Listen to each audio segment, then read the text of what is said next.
expulsamos demônios, realizamos milagres, até dá a ideia de que essas coisas que são feitas, parece que a pessoa tem vida com Deus, intimidade com Deus, relacionamento íntimo com o Senhor. Mas olha o que o texto diz: em verdade vos digo. O que é que ele diz? Que eu não vos conheço. Apartai-vos de mim, vós que praticais a iniquidade. O que é que Cristo está dizendo nesse texto? Que a vida religiosa que aquelas pessoas estavam vivendo não significa de maneira nenhuma que aquelas pessoas realmente tinham Deus na vida. Elas não conheciam a Deus de fato e de verdade. Só que o texto está mostrando também Cristo dizendo assim: eu não vos conheço. Ora, mas existe alguém que Deus não conhece? Existe alguém que Deus não conhece? Existe alguém cuja mente de Deus não consegue captar, perceber que essa pessoa existe?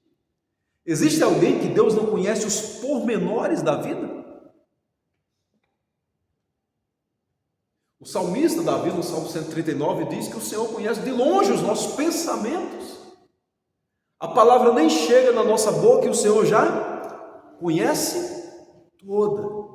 Não há ninguém, absolutamente ninguém, que Deus não conheça os pormenores da vida, detalhes da vida, aquilo que se faz abertamente, mas aquilo que aquela pessoa faz obscuramente. Deus sabe de todas as coisas. Então é muito claro que quando Cristo diz assim: eu não vos conheço, ele não está dizendo o conhecer nesse sentido. Não é o conhecer no sentido de nem sabia que você existia. Não é isso de maneira nenhuma. Então que conhecimento é esse? É exatamente esse conhecimento de relação, de proximidade, de amor, de afeição. É conhecer com interesse bem específico, bem peculiar. A Bíblia diz que Deus conhece aqueles que são dele. Olha só, Deus conhece os seus e aparte-se da maldade todo aquele que professa o nome do Senhor. O que é que isso significa? É que Deus sabe realmente aqueles que são dele, porque ele tem uma vida, ele tem uma intimidade com aqueles que pertencem a ele. Amém, queridos irmãos? Então qual é a ideia de presciência aqui? Vai além dessa questão de apenas saber que as coisas iam acontecer, descobrir que ia acontecer, saber que alguém iria crer. Presciência aqui é um amor eterno que Deus já colocou na vida daqueles que ele decidiu escolher. É essa a ideia de presciência aqui. Exaltado seja o Senhor. É esse amor maravilhoso, é esse amor eterno. Olha 2 Timóteo capítulo 2, versículo 19.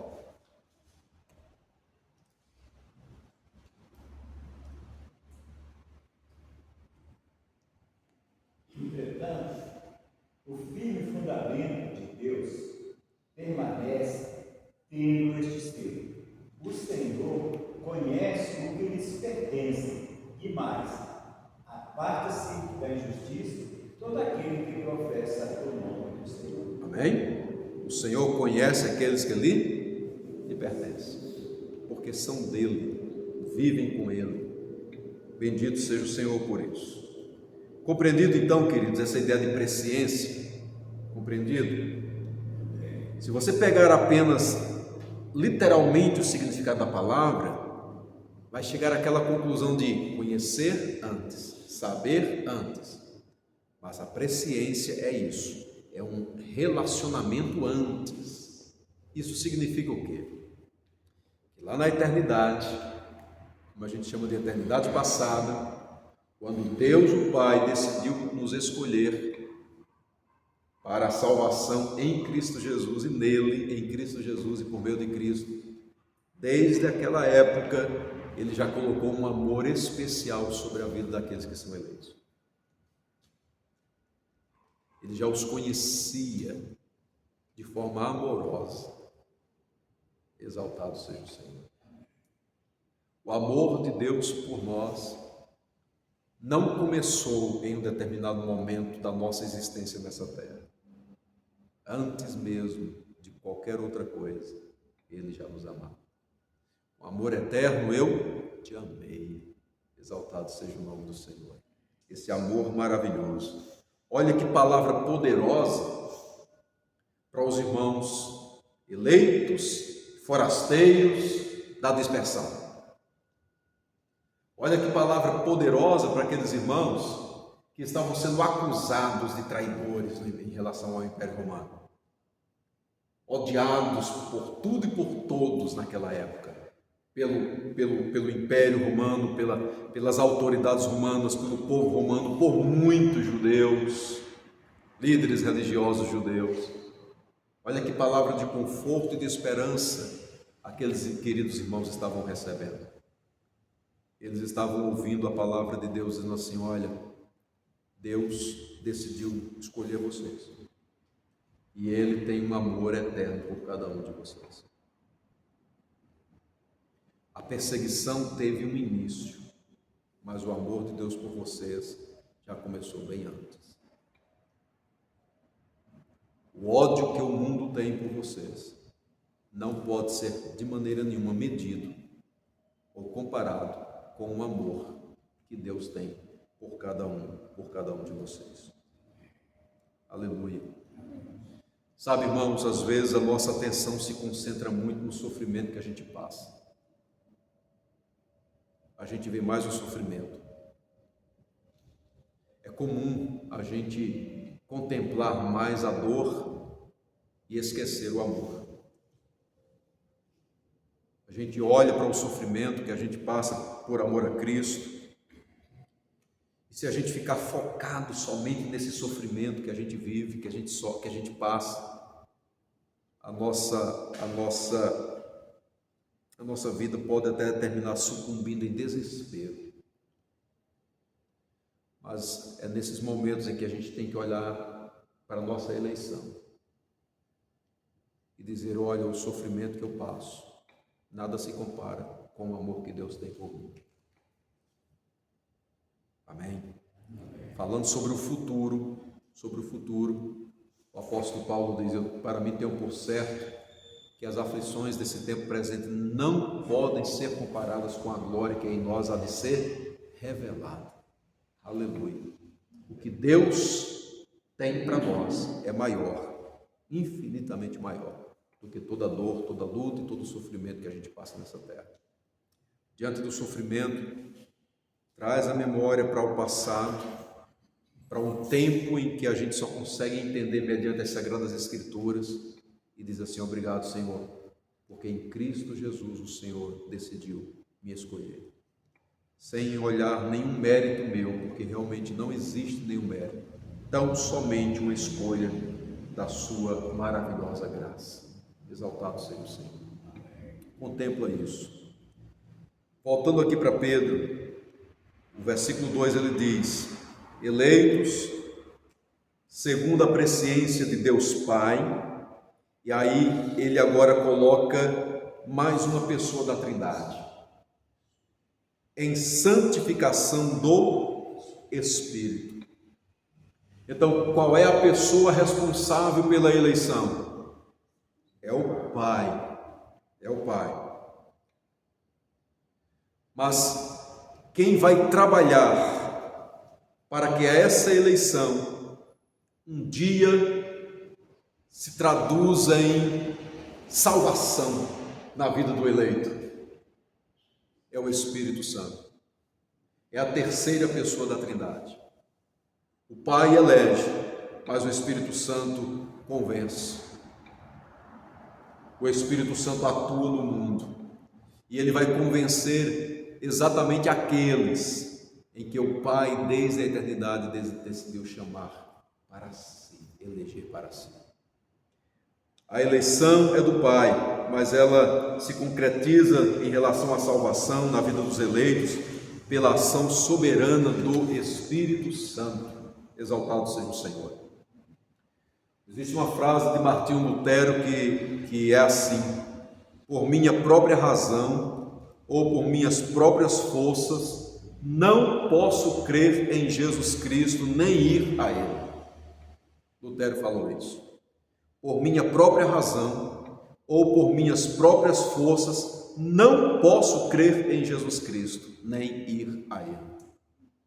É muito comum a gente olhar para alguém que tem uma vida ali bem correta diante da sociedade, que frequenta uma igreja no sentido de ser visitante, que está sempre ali ouvindo a palavra. A gente começa a simpatizar com aquela pessoa e chega assim e diz assim: olha, fulano tem tudo para ser crente, só falta aceitar Jesus. Não, ninguém tem nada para ser crente. Ninguém tem nada para ser crente.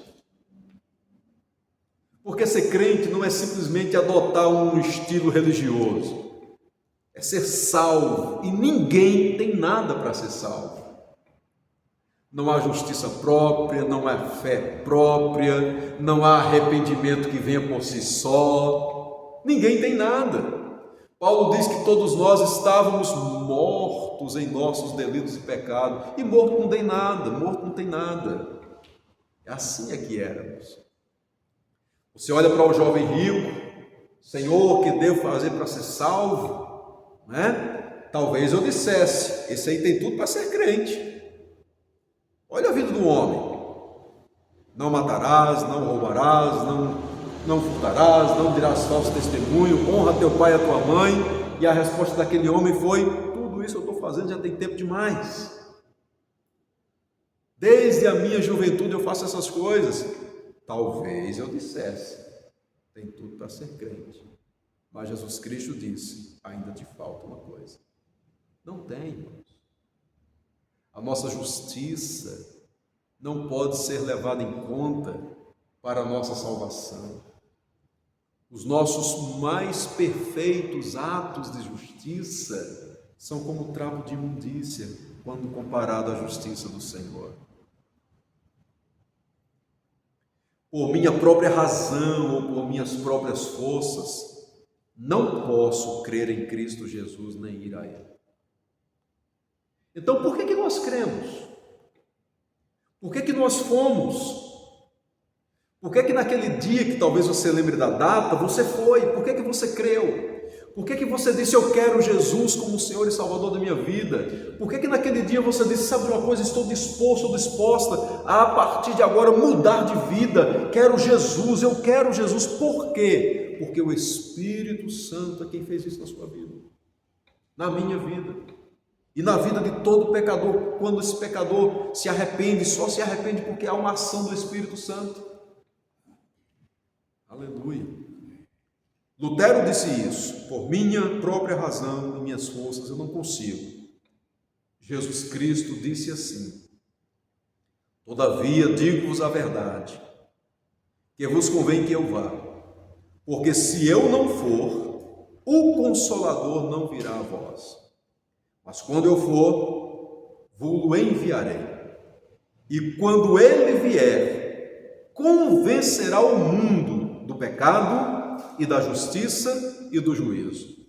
O Senhor Jesus está falando sobre quem? Sobre o Espírito Santo.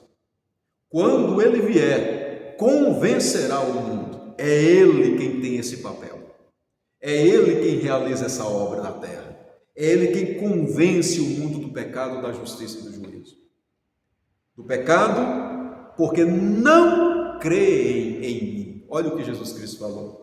Do pecado, porque não creem em mim. Da justiça, porque vou para o meu Pai e não me vereis mais. E do juízo, porque já o príncipe deste mundo está julgado. Exaltado seja o Senhor. É o Espírito Santo que realiza. Eleitos, sim, segundo a presciência de Deus Pai, mas eleitos em santificação do Espírito. O Espírito Santo está presente na vida do cristão do início ao fim. No início, ele quem opera a regeneração, ele é quem traz o arrependimento, ele é quem produz a fé. aí a gente tem o início da vida cristã. No meio ou durante, ele vai trabalhando em nós o processo da santificação, que dura a vida inteira. É ele quem está agindo, é ele que continua falando aos nossos corações, abrindo a nossa mente, trazendo entendimento para a gente em relação à palavra do Senhor, convencendo os nossos pecados diários. É ele quem age nas nossas vidas. E no fim, ele continuará conosco quando o nosso Senhor e Salvador Jesus Cristo vier, porque ele é, o Espírito Santo é o selo que garante a nossa salvação. Não há vida cristã sem essa ação maravilhosa e poderosa do Espírito Santo, do Espírito de Deus. Exaltado seja o Senhor. Mas olha o texto de Pedro. Pedro segue. Ele diz: em santificação do Espírito, para a obediência e a aspersão do sangue de Jesus Cristo. Outra pessoa da Trindade é citada. Agora, a pessoa do nosso Senhor e Salvador, Jesus Cristo. E vejam que a ação do Espírito Santo está ligada à ação do Pai, que foi nos escolher, e totalmente ligada à ação do nosso Senhor e Salvador Jesus Cristo, que foi aspergir ou derramar o seu sangue na cruz do Calvário para as nossas vidas, pelas nossas vidas. O texto então fala, para a obediência e a aspersão do sangue de Jesus Cristo. O sangue de Jesus então foi aspergido. Era uma prática comum no Antigo Testamento a aspersão do sangue. Sangue de animais eram aspergidos. Em algumas ocasiões bem interessantes, como por exemplo na vida de leprosos. Leprosos, quando eram curados por Deus, quando ficavam livres da lepra, havia uma cerimônia de aspersão de sangue. Aspersão de sangue de aves. Ali simbolizava limpeza, purificação. Levítico capítulo 14 vai mostrar sobre isso. O sangue sendo aspergido para simbolizar purificação. Uma outra prática também que havia, que tinha a questão da aspersão do sangue, era para a consagração de sacerdotes, Arão e a sua linhagem sacerdotal. O sangue também era aspergido, Levítico capítulo de número 8 vai mostrar isso. Sangue sendo aspergido, exatamente para mostrar que aquelas pessoas estavam sendo separadas para Deus, consagradas para viverem um serviço de dedicação ao Senhor. Mas uma outra questão também muito clara da aspersão do sangue foi para estabelecer a aliança de Deus com o seu povo Israel. Nessa aliança, Deus então declarou que seria o Deus deles e eles seriam o povo de Deus. Cada um se responsabilizando em cumprir, aquilo que estava estabelecido na aliança. Deus prometendo: eu serei o seu Deus. E o povo prometendo: nós seremos o seu povo.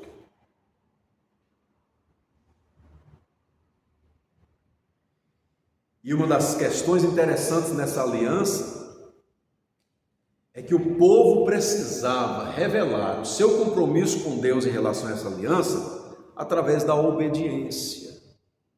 Olha que Pedro cita a palavra obediência aqui no versículo 2. Ele mostra que a ação do Espírito Santo, trazendo santificação nas nossas vidas, é para o quê? A obediência e a aspersão do sangue de Jesus. Então, na antiga aliança, aqueles que tinham compromisso com Deus, que viviam em aliança com o Senhor, precisavam viver em obediência àquilo que Deus falava na sua bendita palavra. Êxodo capítulo 24, versículo 3 diz assim: tudo o que falou o Senhor, faremos. Era assim que tinha que ser. Mas a gente sabe que não era sempre assim que acontecia. A aliança foi quebrada muitas vezes. Deus sempre permaneceu fiel no cumprimento da aliança, mas o povo sempre falhava no cumprimento dessa aliança. Inúmeras vezes e repetidamente aquele povo desobedecia à lei do Senhor. De tal maneira que uma nova aliança precisava acontecer. Só que aqui, olha algo maravilhoso. Essa aliança que Deus tinha feito com o seu povo no deserto, era uma aliança que realmente tinha um tempo limitado de duração. Por que tinha um tempo limitado? Porque a eleição de Deus já estava estabelecida desde a eternidade, em Cristo Jesus e por meio de Jesus. Então, uma nova aliança haveria de surgir com Cristo. Essa antiga aliança, a aliança do período do Antigo Testamento, realmente tinha um tempo limitado. Tanto é, meus irmãos, que no livro do profeta Jeremias, capítulo 31, a partir do versículo 31, está escrito assim: Eis que dias vêm, diz o Senhor, em que farei uma aliança nova com a casa de Israel e com a casa de Judá. Não conforme a aliança que fiz com seus pais, no dia em que eu os tomei pela mão para os tirar da terra do Egito, porque eles invalidaram a minha aliança, apesar de eu os haver desposado, diz o Senhor. Mas esta é a aliança que farei com a casa de Israel depois daqueles dias, diz o Senhor. Porei a minha lei no seu interior e as escreverei no seu coração. Eu serei o seu Deus e eles serão o meu povo. Jeremias 31, do 31 ao 33. Olha o que Deus está mostrando aqui no texto. Que uma nova aliança surgiria. Surgiria em que tempo, pastor? No nosso tempo, claro. No nosso tempo. Mas se você analisar as coisas na perspectiva de Deus, no tempo de Deus, tudo isso já estava programado pelo Senhor. Programado pelo Senhor, desde a eternidade. Essa aliança em Cristo Jesus surgiria. Cristo nasceu, Ele derramou o seu sangue, morreu, derramou o seu sangue por nós, na cruz do Calvário. Pouco tempo antes dele ser levado até a cruz do Calvário, ele está celebrando a Santa Ceia com os seus discípulos. E ao pegar o cálice, Mateus capítulo 26, versículo 28, o que é que ele fala naquele momento? Ele diz assim: porque isto é o meu sangue, o sangue da aliança, derramado em favor de muitos para remissão de pecados. Olha a nova aliança aí. A nova aliança estabelecida. Pedro, então, aqui no capítulo 1, versículo 2, ele está falando sobre a aspersão do sangue de Jesus, para mostrar para aqueles irmãos que eles tinham uma vida realmente comprometida com Deus, uma aliança estabelecida com Deus. Só que essa aliança não seria mais quebrada. É impossível que ela seja quebrada, é impossível que ela seja rompida. Por quê? Porque a aliança foi feita entre Deus Pai e o seu Filho amado, o seu Filho querido. Vejam que coisa maravilhosa. Porque a aliança no Antigo Testamento foi feita com Deus, o nosso Deus e Pai, e com o povo. Agora essa nova aliança não é com o povo, é com Cristo. O Senhor está estabelecendo uma aliança com Cristo. Então é impossível que ela seja desfeita, é impossível que ela seja quebrada, é impossível que exista desobediência entre essas duas pessoas na aliança. Cristo obedeceu perfeitamente tudo aquilo que o Pai determinou para ele, ele cumpriu toda a lei. Então o que é que acontece com nós? Pela fé, nós somos inseridos nessa aliança. Essa aliança inquebrável, indestrutível, imutável, eterna, Pela fé, nós estamos dentro dela. Louvado seja o nome do Senhor. Segurança de salvação, certeza de salvação. E qual é a nossa parte nisso aqui agora? O texto diz: obediência. Obediência. Pedro está falando isso. Viver em obediência. E é isso que o Espírito Santo faz na vida do salvo. Ele produz essa questão da santificação e nos leva à obediência e à aspersão do sangue de Jesus, nosso Senhor. Glória a Deus por isso, glória a Deus por isso. É para isso que nós fomos chamados, para viver uma vida de obediência. Não para alcançarmos a permanência na aliança, mas exatamente pelo fato de termos sido inseridos graciosamente nessa aliança eterna. E aí Pedro finaliza esse texto dizendo: graça e paz vos sejam multiplicadas. É uma saudação que também é uma bênção. Pedro então está saudando aqueles irmãos, desejando para eles a graça de Deus, que é o favor imerecido do Senhor.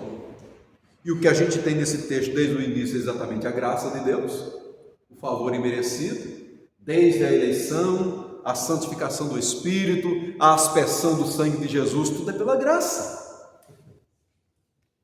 Tudo é pela graça. Pedro então está desejando a graça de Deus seja sobre a vida de vocês.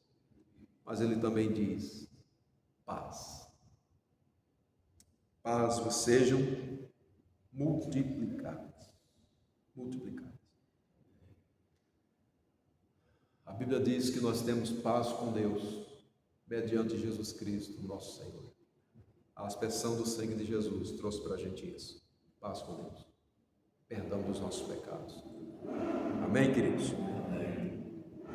Quais são as aplicações que a gente pode tirar nesse texto? A primeira delas é sobre a segurança da nossa salvação. Os nossos irmãos aqui na época do apóstolo Pedro estavam sendo perseguidos e muitos deles estavam sendo mortos, tinham sido mortos. A perseguição não tira a salvação, a morte não tira a salvação. Nada pode nos separar do amor de Deus que está em Cristo Jesus, nosso Senhor. A gente precisa lembrar, então, que na época em que a gente vive com perseguição, com dúvidas, a nossa salvação permanece firme. Se em algum momento você, meu irmão, por causa das lutas, duvidar da sua salvação, creia que a sua dúvida não anula a salvação que Deus fez em você. E é fácil isso acontecer. O diabo, por exemplo, pode chegar para mim e para você e meter uma interrogação do tamanho do mundo dentro da nossa cabeça. Será que você realmente é de Deus? Aí você vai lembrar desse texto e vai dizer: eleito segundo a presença de Deus Pai, santificação do Espírito, em obediência e à aspersão do sangue de Jesus Cristo. Graça e paz vos sejam multiplicadas. Eu sou de Deus, não por mérito, mas pela graça. Exaltado seja o Senhor. Essa segurança da salvação é uma âncora para a nossa vida. É aquela ideia de que nós somos um barquinho, soltos no mar, numa tempestade gigante, e de repente vem aquela âncora firme, forte, pesada, e segura a gente, a onda bate para um lado e para o outro, mas a gente está lá, sacudido para tudo quanto é lugar, para tudo quanto é lado, mas não afunda, porque Jesus está conosco. Amém?